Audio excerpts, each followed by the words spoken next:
व्यस्तता के कारण हम वीडियो अपलोड नहीं कर पा रहे थे, परंतु अब प्रयास रहेगा कि हम लगातार आपको वीडियो प्रोवाइड करते रहें।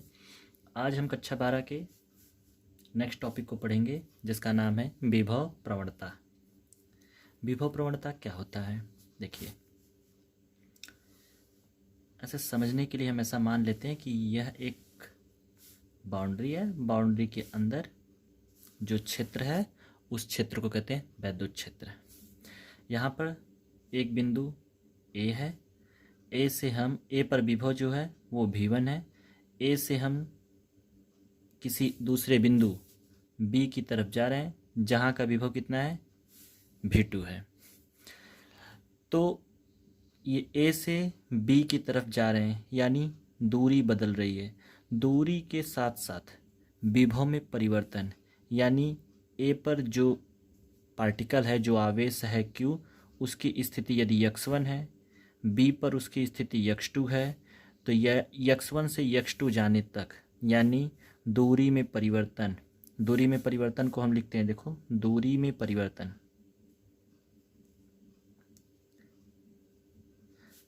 x2 माइनस x1 लिखते हैं। विभव में परिवर्तन क्या है?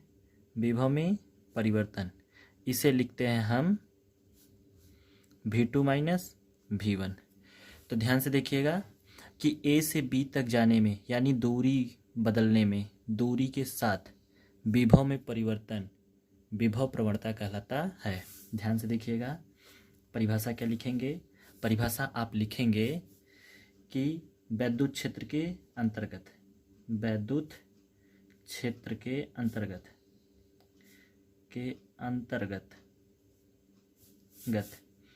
दूरी में परिवर्तन के साथ साथ, दूरी में परिवर्तन के साथ साथ विभव में परिवर्तन,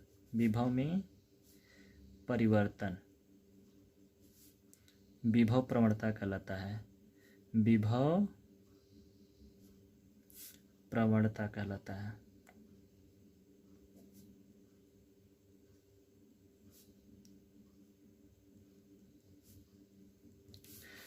एक बार फिर से समझिए, दूरी में परिवर्तन के साथ साथ विभव में परिवर्तन विभव प्रवणता कहलाता है। पहली बात, ये वैद्युत क्षेत्र के अंतर्गत होना चाहिए, और वैद्युत क्षेत्र के अंतर्गत दूरी में परिवर्तन, डिस्टेंस में डिफरेंस के साथ साथ, जैसे पार्टिकल एक पोजीशन से दूसरे पोजीशन तक जा रहा है, पार्टिकल है, कोई आवेश है, दूरी उसकी बदल रही है, तो दूरी बदलने के साथ साथ यदि उसका विभव भी बदल रहा है, तो इसी बदलाव को हम कहते हैं विभव प्रवणता। ध्यान से देखिए, विभव प्रवणता बराबर होता है, विभव प्रवणता इक्वल टू होता है विभव में परिवर्तन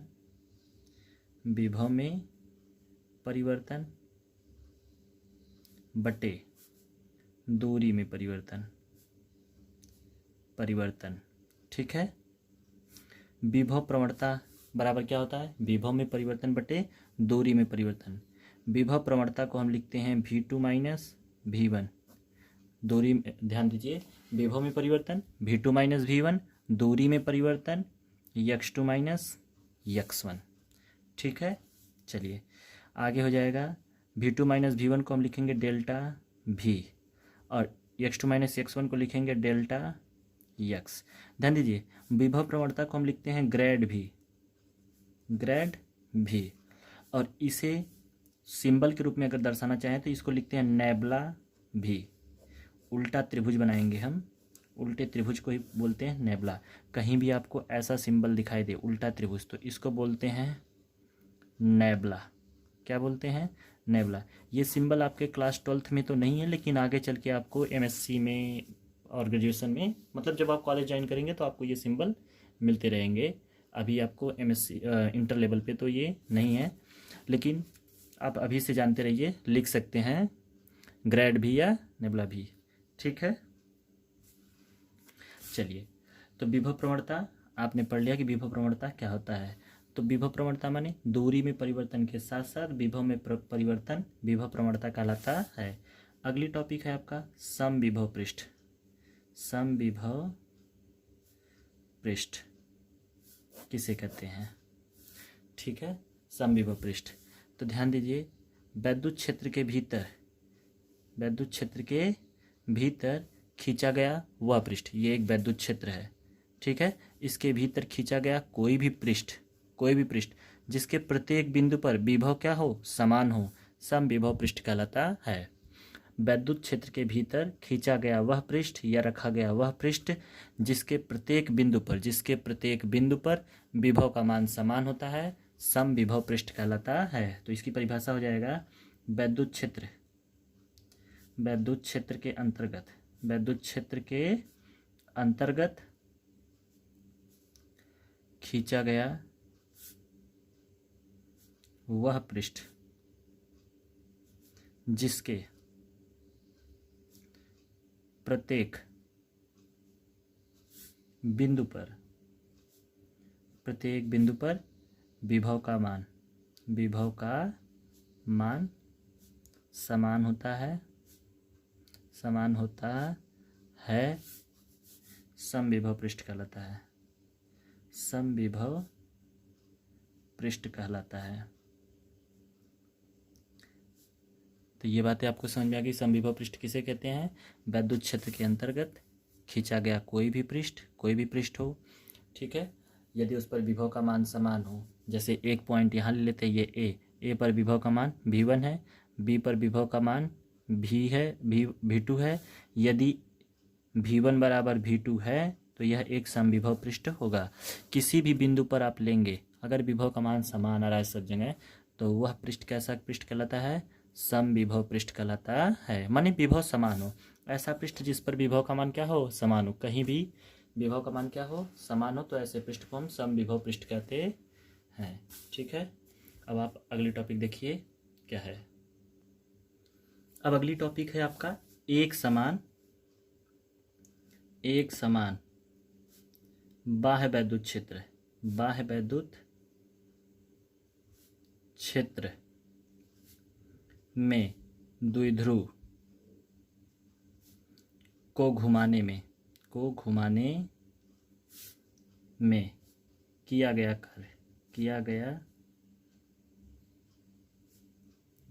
कार्य। ठीक है, कोई एक समान वैद्युत क्षेत्र है, ये आपका मान लेते हैं, ये कोई एक समान वैद्युत क्षेत्र है। ठीक है, यह है वैद्युत क्षेत्र की दिशा। ठीक है, और इसके भीतर कोई द्विध्रुव निकाय रखा गया है। मान लेते हैं ये है -Q और ये है +Q, जिनके बीच की दूरी कितनी है? अल्पतम यानी 2L है। और ये लंबवत दूरी है आपकी, मान लेते हैं ये लंबवत दूरी कितनी है आपको नहीं पता है। तो अगर ये एंगल थीटा है तो थीटा के सामने ये दूरी हो जाएगी 2L sin थीटा। कितनी हो जाएगी? 2L sin theta. अब इस द्विध्रुव को घुमाने में, माने इसको ऐसे घुमाया जाए, ये रखा गया ऐसे, इसको घुमाने में हमें कुछ न कुछ बल लगाना पड़ेगा, और जो बल लगाएंगे तो उस बल के द्वारा इसमें कार्य किया जाएगा। वो कार्य कितना होगा यही आपको पता करना है। तो लिखेंगे, माना, ऐसा मान के चलेंगे कि माना इसमें कोई द्विध्रुव निकाय है। ठीक है, माना कोई द्विध्रुव निकाय है जो एक समान वैद्युत क्षेत्र में रखा गया है। आप क्या मानेंगे? कोई द्विध्रुव निकाय है जो एक समान वैद्युत क्षेत्र में रखा गया है। ठीक है, अब वैद्युत द्विध्रुव पर एक बल F1 इधर की तरफ कार्य करेगा और दूसरा बल इस दिशा में कार्य करेगा जिसका नाम होगा F2, लेकिन दोनों बल समान और विपरीत होंगे। फिर जैसे ये घूम जाएगा इधर तो एक की दिशा इधर हो जाएगी, दूसरी की दिशा फिर इधर हो गई। मतलब यही प्रक्रिया बार बार चलती रहेगी। ठीक है, अब ये जब घुमाया जाएगा तो इस पर बल लग के कार्य किया जाएगा, वो कार्य कितना होगा ये पता करते हैं। तो जैसे ही वैद्युत द्विध्रुव निकाय को एक समान वैद्युत क्षेत्र में रखा जाता है तो इस पर एक बल युग्म माने जोड़ा, एक बल युग्म कार्य करने लगता है, जिसके कारण इस निकाय में, ये जो निकाय रखा गया है, इस निकाय में एक द्विध्रुव आघूर्ण उत्पन्न हो जाता है। तो उस द्विध्रुव आघूर्ण को उत्पन्न होने से पहले इसमें एक बल आघूर्ण उत्पन्न होता है, और उसी बल आघूर्ण को जब हम घुमाते हैं, उस बल आघूर्ण के द्वारा जो किया गया कार्य होता है वही कार्य हमें ज्ञात करना है। एक बार फिर से समझिए कि यह जो निकाय रखा गया है, इस निकाय पर एक बलयुग्म कार्य करने लगता है। क्या कार्य करने लगता है? एक बलयुग्म कार्य करने लगता है, जिसके कारण इस निकाय पर, ध्यान सुनिए, वैद्युत क्षेत्र में रखे होने के कारण द्विध्रुव निकाय पर एक बलयुग्म कार्य करने लगता है। बलयुग्म माने पेयर ऑफ फोर्स, ठीक है। पेयर ऑफ फोर्स माने एक बल का जोड़ा। बलयुग्म का माने बल का जोड़ा। बल युग्म का मतलब होता है बल का जोड़ा। अब ये जोड़ा क्या है? एक F1 है, दूसरा F2। तो ये बल युग्म के कारण इसमें एक बल आघूर्ण उत्पन्न हो जाता है। तो उत्पन्न बल आघूर्ण क्या होगा? बल आघूर्ण बराबर होगा, बल आघूर्ण बराबर होगा बल गुणे लंबवत दूरी, लंबवत दूरी। अब ध्यान दीजिए, बल आघूर्ण को हम लिखते हैं टा। क्या लिखते हैं? टा। इसका सिंबल होता है टा, यहाँ पे लिख दे रहे हैं। इस सिंबल को, कोई भी सिंबल अगर ऐसा बना दे हो तो उसे पढ़ते हैं टा, ठीक है। और बल को लिखेंगे यफ। लंबवत दूरी, ये लंबवत दूरी है, ठीक है। ये आवेशों के बीच की दूरी है, और ये जो है ये लंबवत दूरी है, ठीक है। ये दूरी कितनी है? 2l sine theta, 2l sine theta, ठीक है। तो टा बराबर आपको मिल जाएगा F into 2l sine theta. Equation number first बना के छोड़ देंगे। एक बार फिर से देखिए, जब किसी वैद्युत द्विध्रुव निकाय को एक समान वैद्युत क्षेत्र में रखा जाता है, तो उस निकाय पर, इस निकाय पर माने -q से लेके +q पूरे पर एक बलयुग्म कार्य करने लगता है। F1 और F2 दोनों मिलाकर बलयुग्म बनाते हैं, एक बलयुग्म कार्य करने लगता है, और जिसके कारण इस निकाय पर एक बल आघूर्ण उत्पन्न होता है। किसके कारण? इस बल युग्म के कारण क्या उत्पन्न हो जाता है? एक बल आघूर्ण। और बल आघूर्ण बराबर होता है बल गुणे लंबवत दूरी। बल को लिखते हैं F और लंबवत दूरी 2l साइन थीटा। बल आघूर्ण को टा से लिखते हैं, बल F हो गया, लंबवत दूरी 2l साइन थीटा। F बराबर F into 2l sine theta, यही स्टेप लिखा गया है, समीकरण एक बना के छोड़ दिया गया। लिखेंगे वैद्युत क्षेत्र की परिभाषा से, वैद्युत क्षेत्र की परिभाषा से, क्षेत्र की परिभाषा से F E बराबर होता है F अपान Q। समीकरण नंबर, एक मिनट थोड़ा सा और सॉल्व कर लेते हैं। Q का गुणा यहाँ कर देते हैं, तो Q इंटू E बराबर हो जाएगा F बराबर हो जाएगा Q इंटू E। समीकरण नंबर 2।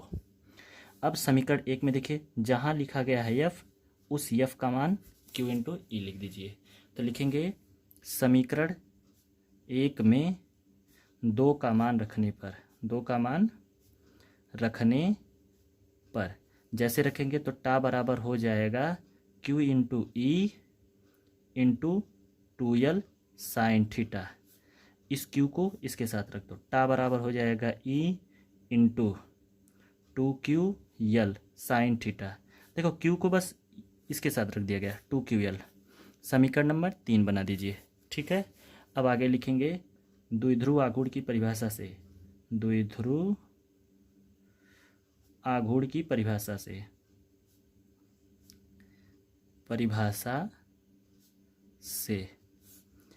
क्या हो जाएगा? P बराबर हो जाएगा 2QL।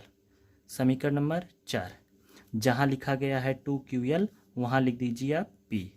तो समीकरण 4 का मान 3 में रखने पर जब आप रखेंगे तो टा बराबर हो जाएगा E तो पहले ही है इंटू P साइन थीटा, माने टा बराबर PE साइन थीटा। ये हो गया समीकरण 5।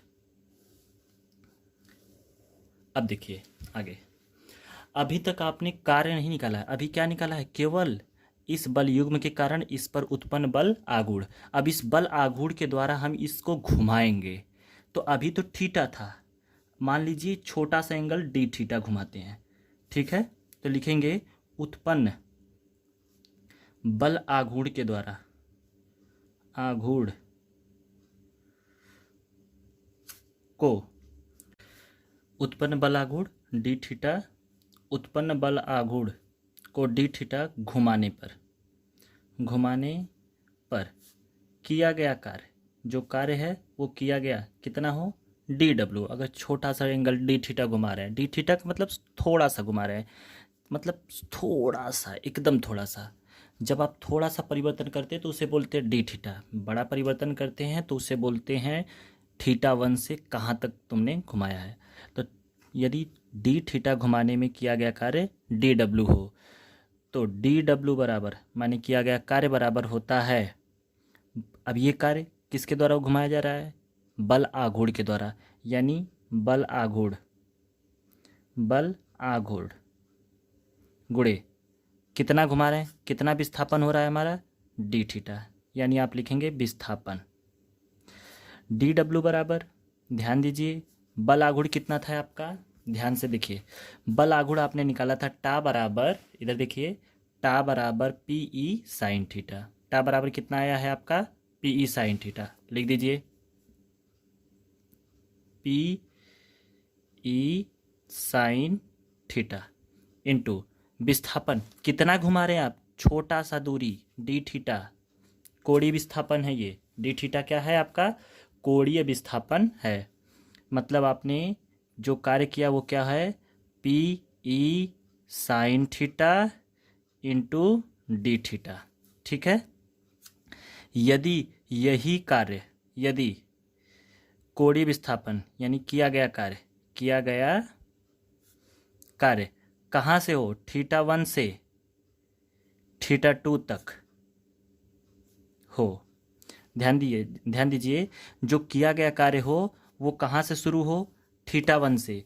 माने आप इस तरीके से समझिए एक फिगर में कि ये आपका द्विध्रुव निकाय है और ये एंगल थीटा 1 है, और थीटा 1 से आप इसको ऐसे घुमा रहे हैं, बदलाव आ रहा है, ये नीचे आएगा ये ऊपर जाएगा, एंगल में थीटा में बदलाव आएगा, जैसे जैसे ये नीचे आएगा थीटा 1 से थीटा 2 की तरफ जाने लगेगा, कोण में बदलाव होगा।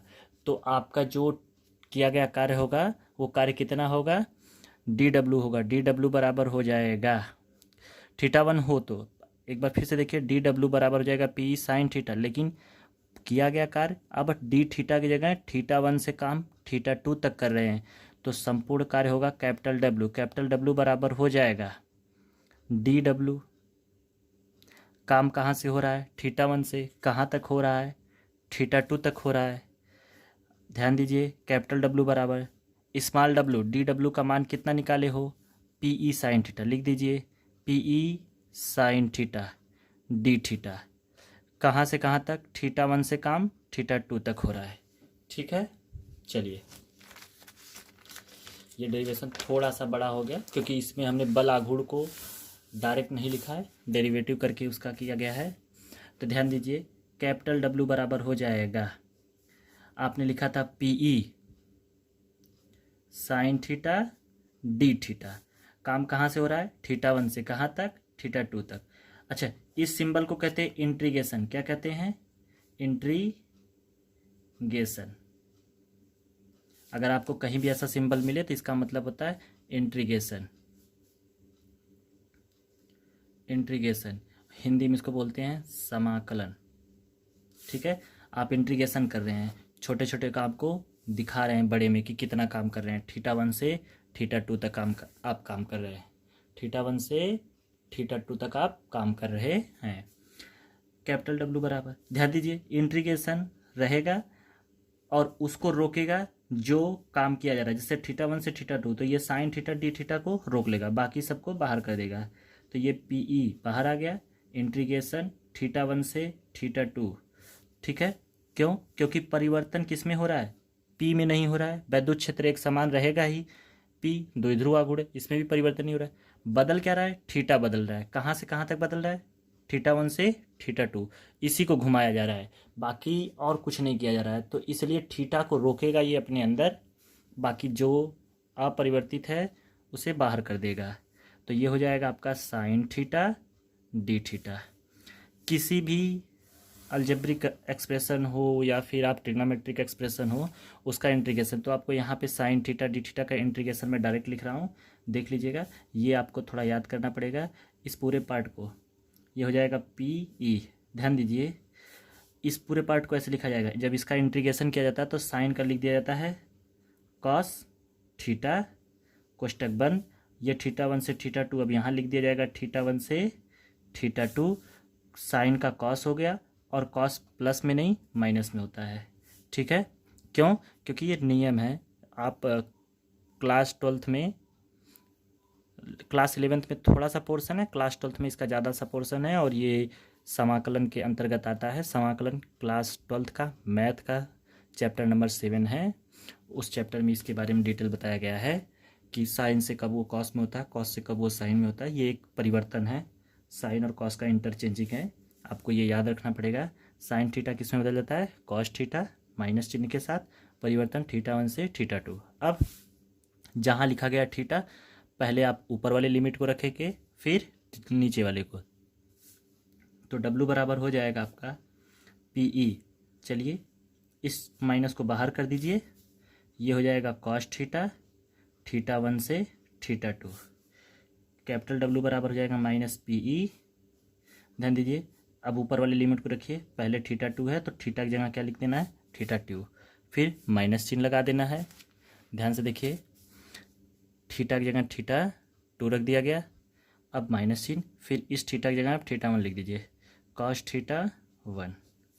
ठीक है, तो किया गया कार्य कितना हो जाएगा?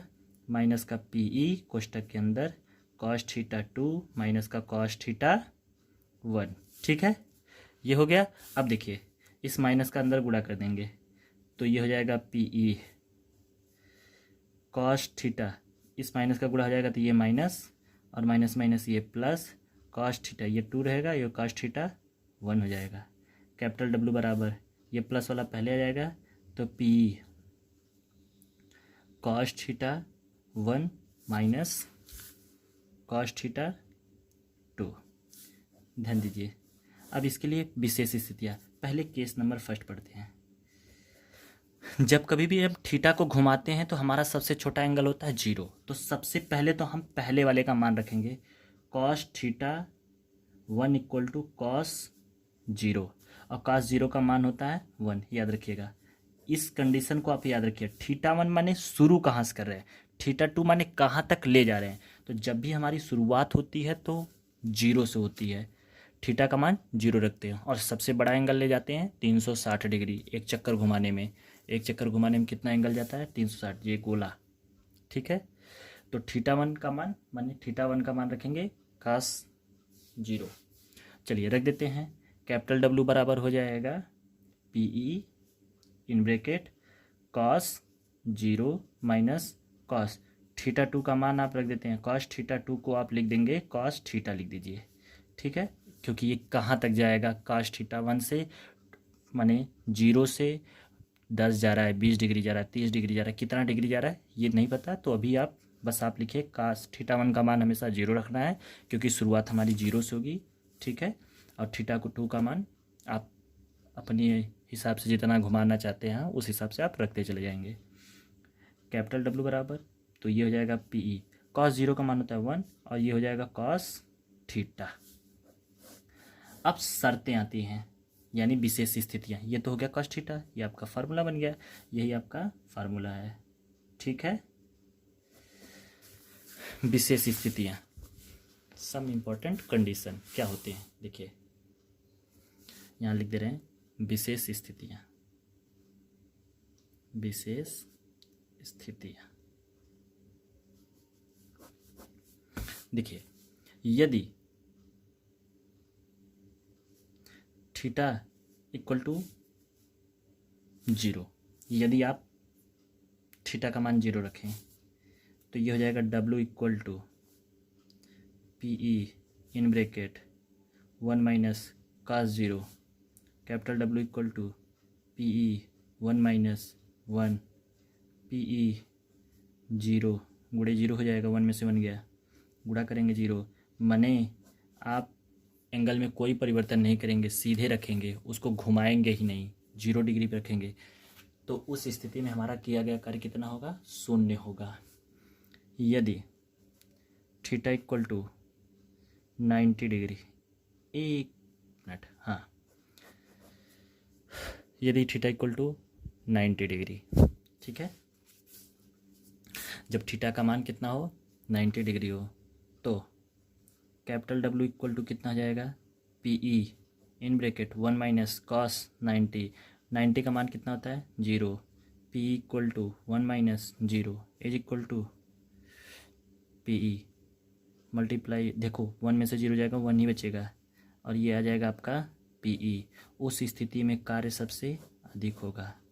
जब थीटा का मान 0 होगा तो कार्य भी 0 होगा। थीटा का मान 90 होगा तो कार्य कितना होगा, सबसे अधिक होगा। ठीक है, आज का क्लास यहीं तक, क्योंकि वीडियो बहुत ज़्यादा लंबा हो गया है।